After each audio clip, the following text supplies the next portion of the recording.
Hello everybody and welcome to this first edition of 5 Talking Points. To kick things off, the first edition, I really wanted to take a look at the Bundesliga because this weekend the German top tier is back and there's plenty to talk about, including will Bayern Munich win another title, their 11th crown in a row? What can Freiburg do? They're second in the table at the moment. Are they realistic title challengers? What about RB Leipzig? They're third at the moment and flying under Marco Rose.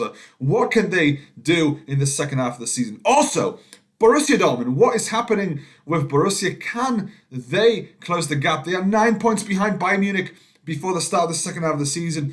What can they possibly achieve? And then lastly, we'll take a look at Schalke. What on earth is happening in Gelsenkirchen? Can they avoid the drop, or is it written in the stars that they will fall back down to the Bundesliga 2? All that and more coming up on this first edition of 5 Talking Points.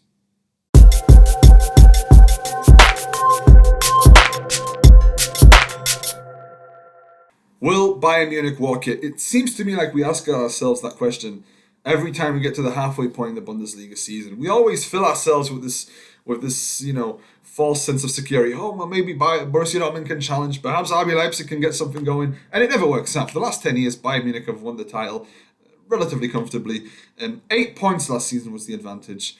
So Bayern Munich, with regard to the title race, Bundesliga is the worst league in Europe, perhaps with the exception of the Scottish Premiership. But even there, you got Rangers. I know Rangers are currently 9 points behind. For the last couple of years, though, it's been pretty interesting, I guess.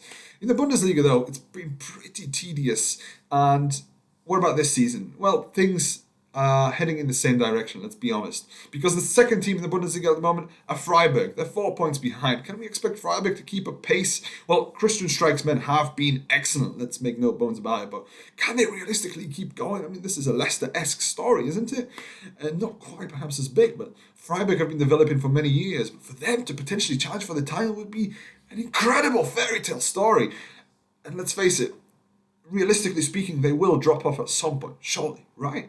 RB Leipzig, they're not far behind. They're 6 points behind currently, behind Bayern Munich. Could they possibly challenge them? Marco Rose, he's done so well since coming into the team, and we'll talk about them later on. Could they be potential challengers? You also have 7 points behind Bayern Munich at the moment, are Eintracht Frankfurt in 4th and Union Berlin in 5th. Then 9 points behind are Borussia Dortmund, who are currently in 6th spot after a pretty tricky first half to the campaign. So clearly, a lot of the teams trailing Bayern Munich, they will need an incredible second half of the season to even keep pace with Bayern Munich. So here's the question: what makes Bayern Munich tick? How have they been this good in the first half of the season, in the Hinrunde? What is the one factor that makes them so much better than everybody else? And the one word answer is goals. Bayern Munich have scored 49 goals in 15 league games this season. I'll say that again: 49 goals in 15 games in the Bundesliga this season. That is an average of 3.2 goals per game. An incredible ratio. The next best team are Frankfurt with 32 goals in 15 games. Think about that. 49, 32. That's the difference between the first best and the second best. That is a huge gulf, a massive difference. And you can see in the scorelines. Look through flash scores or wherever you check your football scores. Look at the scores from Bayern Munich. They are thrashing everybody. They have slipped up a couple of times, but everybody just once in a while. Very, very dominant. But let me tell you this. At the start of the season, if I told you that goals were the main difference, you may have been a bit surprised because obviously Robert Lewandowski left to Barcelona. Bayern Munich drafted in Sadio Mane to try and fill that gap. But Sadio Mane has not been scoring all the goals. At the moment, he's injured. So where have all these goals have been coming from? Well, thankfully for Bayern Munich, they've come from all across the park. Jamal Musiala's got 9. Serge Gnabry's got 8. Choupo-Moting's got 6. He's really stepped up to the plate. Sadio Mane's got 6. Leroy Sané's got 5. So those goals, they've been coming from all across the park. But goals is not the only thing that has really separated Bayern Munich from everybody else. It's the defence as well. They've been really, really sturdy at the back. Bayern Munich have conceded 13 goals in 15 games, an average of 0.86 per match in the Bundesliga. Next best are Freiburg, currently in second place with 17. Which, let's face it, 13 and 17, it's not a major gap compared to the goals scored. But still, it's a significant difference. And it's a difference which helps Bayern Munich to stay just that little bit, edge everybody else ahead of the pack at the top of the table. If there is one area which could perhaps hamper Bayern Munich from claiming their 11th straight title and the 19th title in 25 years, which would be some feat, is injuries. We know that Manuel Neuer is out, skiing incident after the World Cup. But Bayern Munich, in their typical German efficiency fashion, they brought in Jan Sommer from Mönchengladbach. They were not gonna leave themselves with Sven Ulreich, and no disrespect to Sven Ulreich, but they needed some cover there. They've brought in Jan Sommer from Borussia Mönchengladbach. But where else? What about the other injuries? Lucas Hernandez is out with a knee injury. Sadio Mane is still out, as I mentioned before, with a muscle injury. The club have brought in free agent Daley Blind.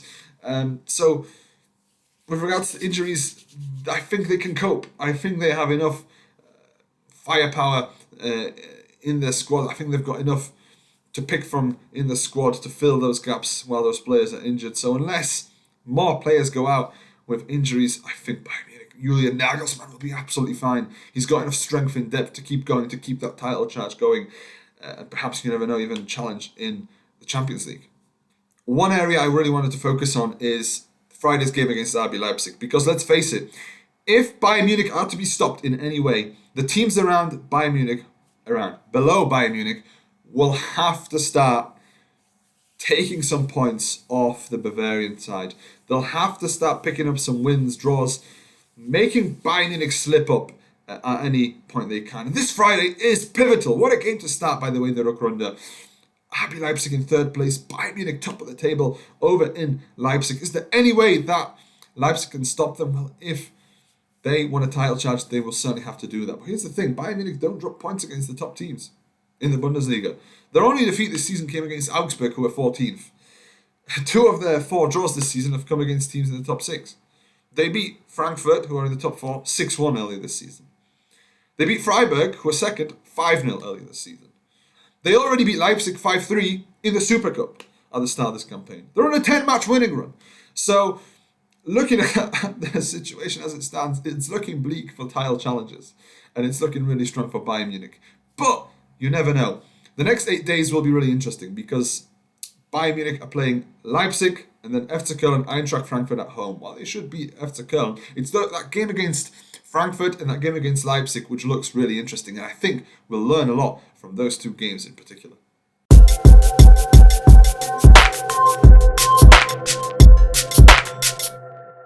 We spoke a little bit about Rasenballsport Leipzig, but I really wanted to close in and focus in on RB a little bit more.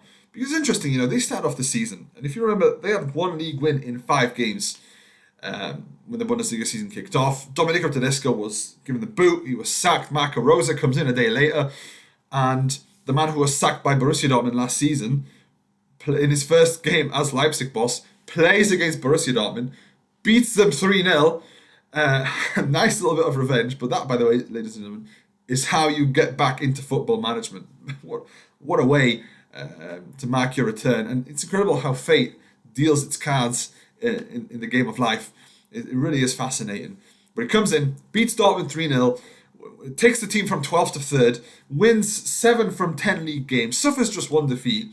In the Champions League, an extraordinary run, 4 straight victories, beats Celtic twice, beats Shakhtar Donetsk 4-0 in Warsaw, beats Real Madrid 3-2. Real Madrid, who are they?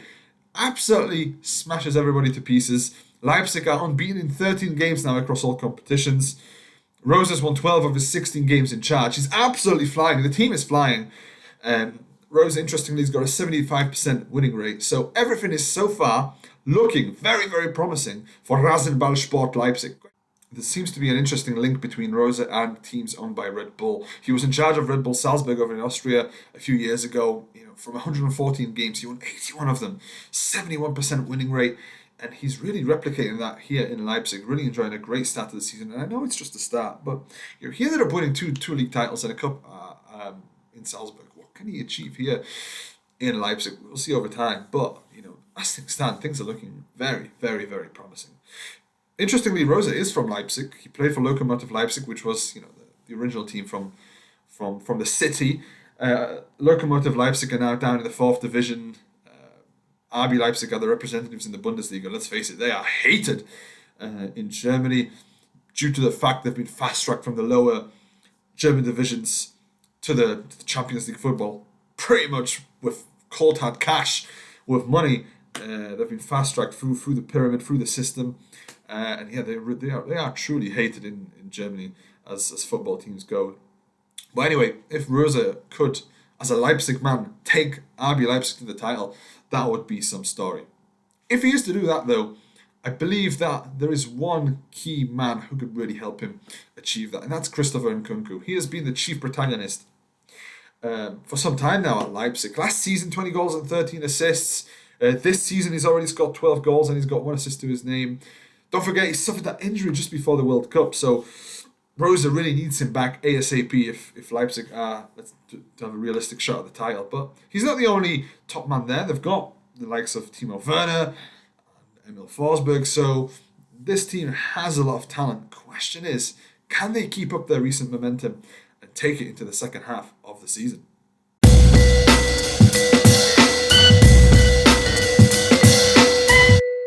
We spoke about RB Leipzig as potential title challengers, but what about SC Freiburg, second currently in the Bundesliga? 4 points behind Bayern Munich. They have enjoyed an incredible season so far. They have enjoyed a very strong campaign last season.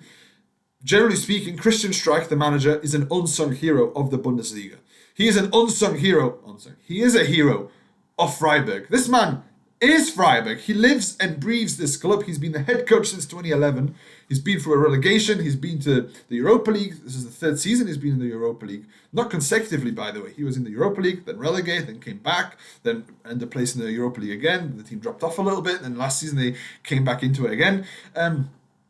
So he's been through it all. The club have stuck by him. He doesn't have a major transfer budget, yet he is continuing to create this incredible story over the last few seasons. And Freiburg, let's go back to last season. What did they actually achieve? They achieved 6th place. They finished 3 points from the top 4. They reached the DFB Pokal final, of course. They lost to RB Leipzig in the final on penalties. And they were so close to winning that first major piece of silverware, which, with the way things are going at Freiburg, they're probably not far off doing, are they, under Christian Streich, if things continue the way they are. This season, after 15 games, they are second in the league. They are 4 points adrift of Bayern, as we mentioned. They've won 9 games this season, three defeats.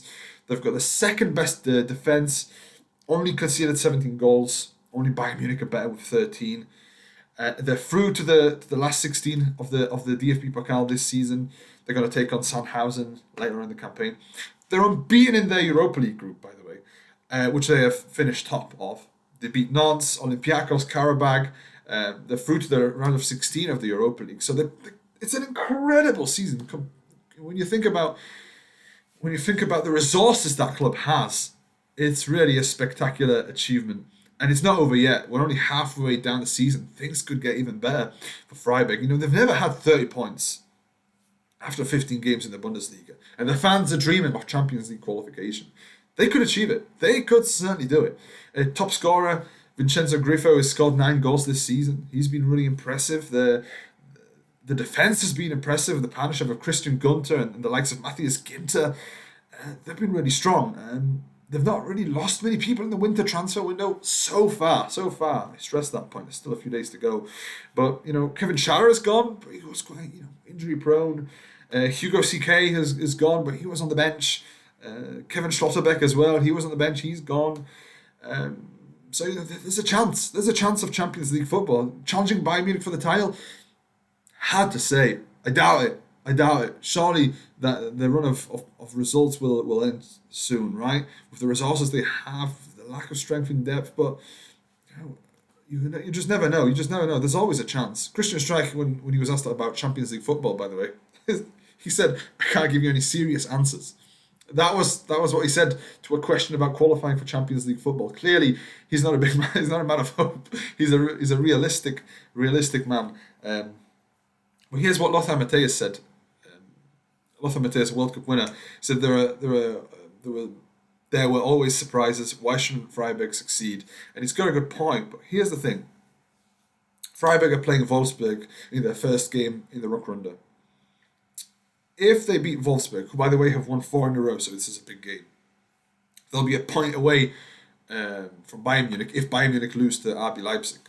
So if Bayern Munich lose to Leipzig and Freiburg beat if Freiburg beat Wolfsburg, things will get really, really interesting in the top division. Things will get really, really interesting in the title race. However, Matthias also said if Bayern Munich beat Leipzig and Freiburg drop points against Wolfsburg, the title race will be over.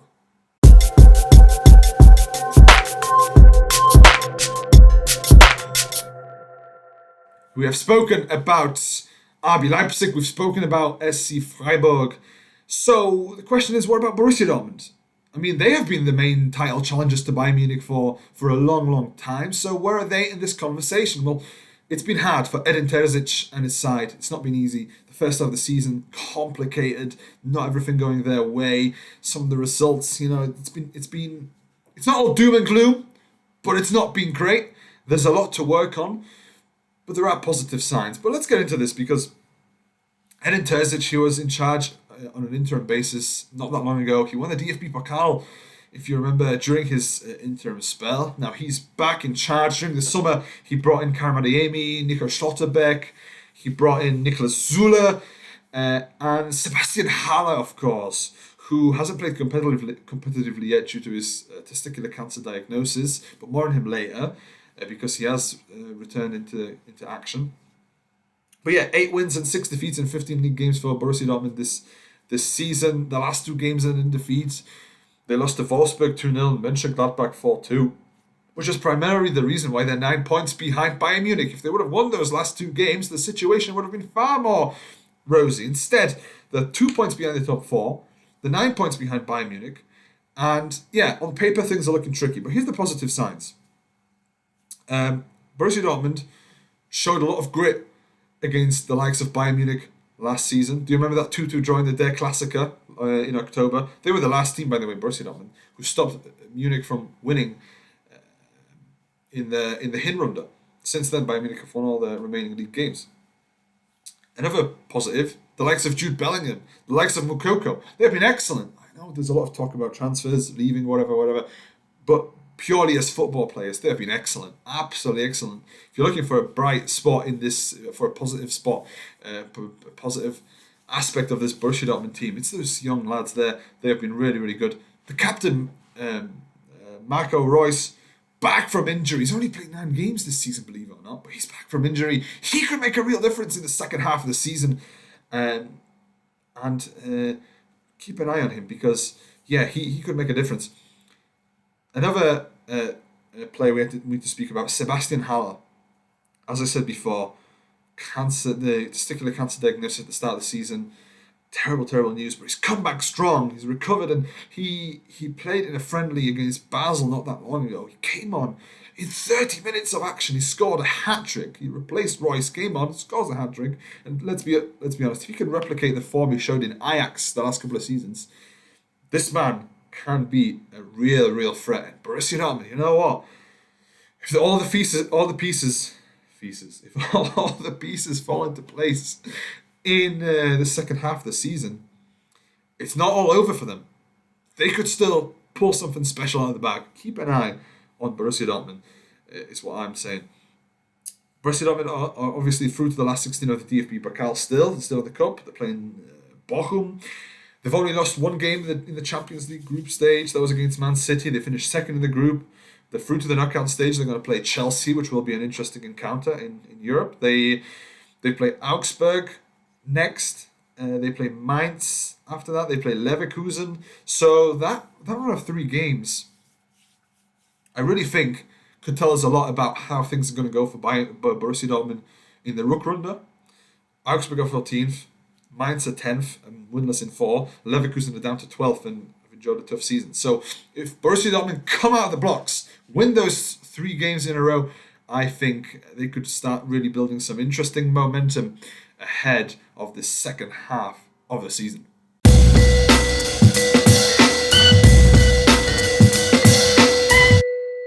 We have spoken a lot about the title race, about Bayern Munich, Freiburg, Leipzig, Borussia Dortmund, but what about at the bottom of the table? At the bottom at the moment, Schalke 04. And here's the question, will Schalke get relegated? Well, as things stand, taking into account form, transfers, players, managers, everything, taking into account finances, everything, the answer with every week is looking like yes, and it's looking like and I'm more confident in saying yes with every week that goes by, which is not a good thing really for Schalke and their fans. Let's go back a little bit because this is an interesting story. Schalke were relegated from the Bundesliga in the 2020/21 campaign after 30 consecutive years in the Bundesliga. They went down to the second tier. That season, by the way, when they were relegated, horrendous. They became the fifth team to go winless in their first 14 games. They were the first team to have 5 managers in one season. 5 managers in one season. They only won 3 games from 34. They conceded 86 goals that season and scored 25. So it was a really, really dreadful campaign. They spent all of that campaign in the relegation zone.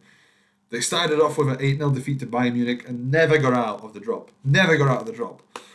So it was a pretty horrific campaign. They dropped down to the Bundesliga 2. They had a complete clear-out, by the way. 33 players came in, 31 went out. An overall investment of 38 million euros, which is not bad for a club really going through some financial difficulties. Despite this, after all that investment, the promotion hopes were still really relatively thin last season. I mean, they were, after 25 games, they were in 6th place. The manager at the time was sacked, and club legend Mike Buskins came in to save the situation. Mike Buskins was a club legend. He was the assistant at the time, and Buskins had 9 games to go. The team were in 6th in the second division. He wins 8 from 9 games, and he takes them back into the Bundesliga in dramatic fashion. They, in the last game of the season, I don't know if you remember, they were 2-0 down at halftime against St. Pauli, and they came back to win in incredible fashion. I remember Simon Takoda, I think he got a couple of goals if I remember correctly. An incredible feat. So Mike Buskins takes the team up, but he doesn't want the job permanently because he loves... Mike Buskins is Schalke 04. He loves that club. He's a club legend, so he wants to take a spot in the backroom, among the backroom staff, and that's where he is at the moment. Instead, the club went over and brought in Frank Kramer. Now, for those who don't follow the Bundesliga, who is Frank Kramer? No, he's not the guy of Seinfeld. He was the manager of Arminia Bielefeld. And he was sacked actually from Bielefeld after losing 6 of his last 7 games there. So obviously a perfect Schalke candidate. He comes in. There's another transfer clear out last summer. 28 players in, 30 players out. I mean, that can't be good for building a team, right? So many players coming in and out. 11 millions of euros of investment overall, which is not that much when you're going into the Bundesliga season, but the team is strapped for cash, let's face it. The biggest signing was actually from AZ Alkmaar, and he cost 2 million euros. That's it. I mean, that's League One money. That's Championship money. That's not that much. I went too far with League One money, but certainly Championship money. Maybe with the cost of living, it won't be. It will probably be League One money in a couple of years' time. But nevertheless, there was a player at Schalke when they were in the Bundesliga, in the Bundesliga 2, Iko Itakura, who was a loanee from Manchester City, and he was at Schalke and he did quite well. Schalke couldn't afford to keep him. They wanted to buy him. They couldn't. Mönchengladbach came in and they bought him. Guess for how much? 5 million. That was it. Schalke couldn't find that 5 million for that player. And interestingly, Andreas Muller. Andreas Muller is a former manager of Schalke. Should I say club legend? A former manager anyway. And he made a comment recently saying if the club can't compete with low fees like that, how can they possibly compete in the Bundesliga? I mean, it's nearly impossible, isn't it? Going back to Kramer, he has that transfer window, complete clear out, a little bit of investment. They make a decent start, to be fair, to the season. 6 points from their opening 6 games, including 1 win against Bochum, 3-1 win over Bochum. Then they go on a run of 4 straight defeats, and Kramer is eventually sacked. The 2 defeats that ultimately cost his job: the 4-0 defeat to Leverkusen, 3-0 defeat to Hoffenheim. The Kramer ends up losing his job. He's gone. He's out the door. Then Schalke return to action with an interim coach. They lose to Hertha Berlin. They're now 5 defeats in a row. Thomas Reis is then appointed as the new manager. Thomas Reis, he was actually sacked from Bochum a month earlier, Bochum are in the Bundesliga. They're one of the relegation contenders for Schalke, rivals for Schalke. And Reis was actually sacked after enduring one of the worst starts in Bundesliga history. 6 defeats and a minus 14 goal difference. Yeah. Again, a perfect Schalke managerial candidate, right? Thomas Reis. And no offence to Thomas Reis, he's taken on some tough jobs. Bochum and Schalke in one season. That's a horrific CV to have. Anyway, his first 2 games of his Schalke tenure ended in defeats against Freiburg and Werder Bremen. Then he beats Mainz 1-0 and he ends the Hinrunde with a 2-0 defeat to Bayern Munich, which is not bad considering they lost 8-0 to them just a couple of years ago. But we get to the transfer market this winter window, and there's not really been much action.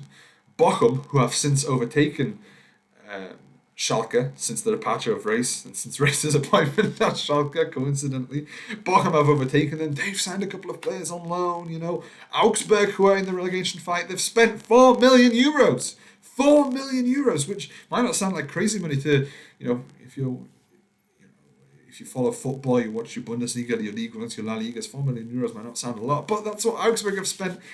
That's astronomical money in the relegation fight in the Bundesliga. They've signed 3 strikers because they need goals. Schalke need goals, and there's nothing there. Nothing's happening at the moment in time, And it's hard to criticize them on that when there's no money. Schalke have made 3 loan additions. They have brought in Jere Uronen from Brest. They have also sold Florian Mollet and loaned out a couple of players. But the big problem for Schalke is that we're heading into this game now. They're playing Eintracht Frankfurt. Eintracht Frankfurt, a Champions League side, tough opposition to kick the second half of the season with. But the problem is Schalke don't have a single playmaker. They got nothing. Not nothing. Nobody, not a single playmaker. Not a single creative player in midfield. Rodrigo Salazar is recovering from a broken foot. Mollet was obviously sold to Nantes, as I mentioned. Dominic Drexler has COVID. The winger John Larson could potentially step up. He's been very, very disappointing, and his position is a winger. So, really, really tough situation for Reis ahead of a massive game against Frankfurt. Reis goes into his press conference. He's questioned about this, and he says, "Well, perhaps we can try Andreas Ivan." Andreas who? Andreas Ivan. Again, no offense to Andreas Ivan, but nobody. What the point I'm trying to get across is nobody's heard of the man. Who is this? It turns out he's an under-23s player. He hasn't played for the first team. He hasn't been involved around the first team squad. He's never played higher than the 3rd division in Germany. Nevertheless, Ivan could be the playmaker who starts against Champions League opposition in Eintracht Frankfurt. That is the reality of the situation for Schalke. Schalke need goals to stay up. They need players to create opportunities. They need the goal scorers to step up. And right now, nothing is happening. They've only scored 13 goals in 15 games. It's the lowest in the Bundesliga this season. The relegation rivals include Bochum, Stuttgart, Hertha and Augsburg. And let's be serious. If Schalke are to avoid relegation, they'll need to outperform 2 of those sides. Who's it going to be? Bochum, perhaps? Are they going to outperform Stuttgart? Are they going to outperform Hertha Berlin, who are making things happen in the transfer market? Are they going to somehow drag Augsburg to the relegation fight, who are spending big and looking for answers? To make a long story short, things are not looking good for Schalke as things stand, and you really have to be worried how things are going. I wouldn't be surprised come the end of the season, Schalke will be back in the 2nd division.